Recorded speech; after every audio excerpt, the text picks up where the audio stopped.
Hello, I'd like to stay a night. Of course, sir. There's a message for you, sir.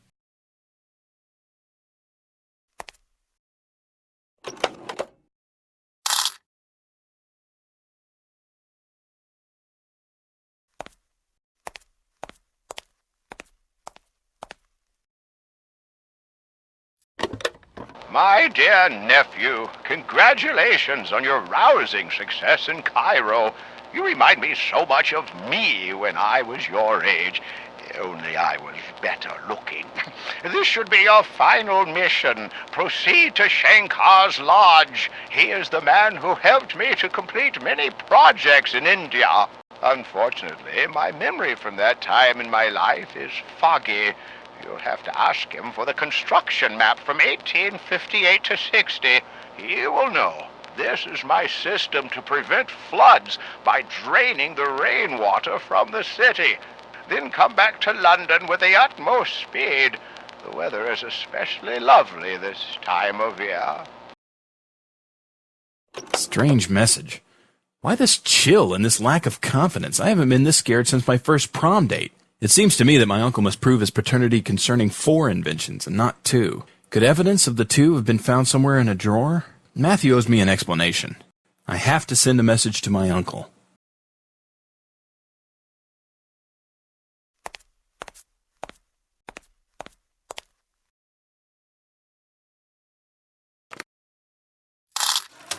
Hello, I'd like to send a message. Of course, sir.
Hello, is there anybody here?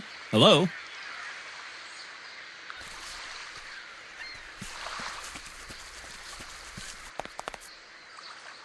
Hello, I'm looking for Mr. Shankar, the engineer. May I ask who you are?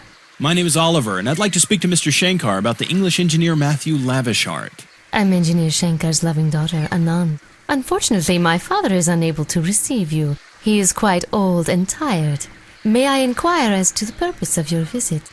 Well, some time ago, my uncle invented a system to drain the rainwater from the city of Bombay and prevent floods. I'm sure you've heard about it. It's everywhere in the city.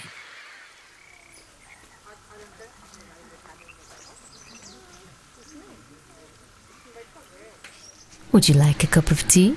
How very civil of you, but no thank you. Tea stains the teeth. Well, this is an old story. Your uncle must have been in India around many years ago. Well, yes, he was, but it's not like he's still living in the past. I'm here looking for the document proving that my uncle was responsible for this anti-flood invention. I quite understand. However, the problem is the invention only belongs to your uncle in his demented dreams. You see, when your uncle was here in Mumbai, he married a beautiful younger woman. 2 years after the wedding, she died tragically in a flood caused by a monsoon. He was terribly heartbroken. My uncle tells a lot of stories, but I haven't heard this. No. Of course you haven't. Your uncle was plagued by guilt over her death and tried to invent some way of solving the flood problem in our city. All scientists are slightly wacko by nature. This made him delusional. My uncle may be offbeat, but I assure you he's not delusional.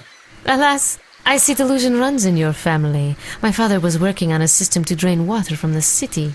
Your uncle heard of this and tried to force his way onto the project. Your uncle was so racked with grief he became deluded. He convinced himself he had invented the anti-flood system. It happens all the time. You can read about it in any psychology textbook. Your uncle has no patent because they do not patent dreams. My father created the system. You know, I'm betting your story is filled with as many distortions of the truth as a politician's speech. This is not dissimilar to the situation I found in Cairo. An English administrator good for nothing but generating red tape tried to steal an invention from my uncle by claiming credit. Unfortunately for him, I found my uncle's patent after a little research. I have no doubt that this will be the case here, too, after a misadventure or two. I'm in constant contact with my uncle, and his senses are entirely intact. I bid you a not-so-fond adios. Not so fast. Parashata, grab this meddler and take him to a nice, safe, out-of-the-way place.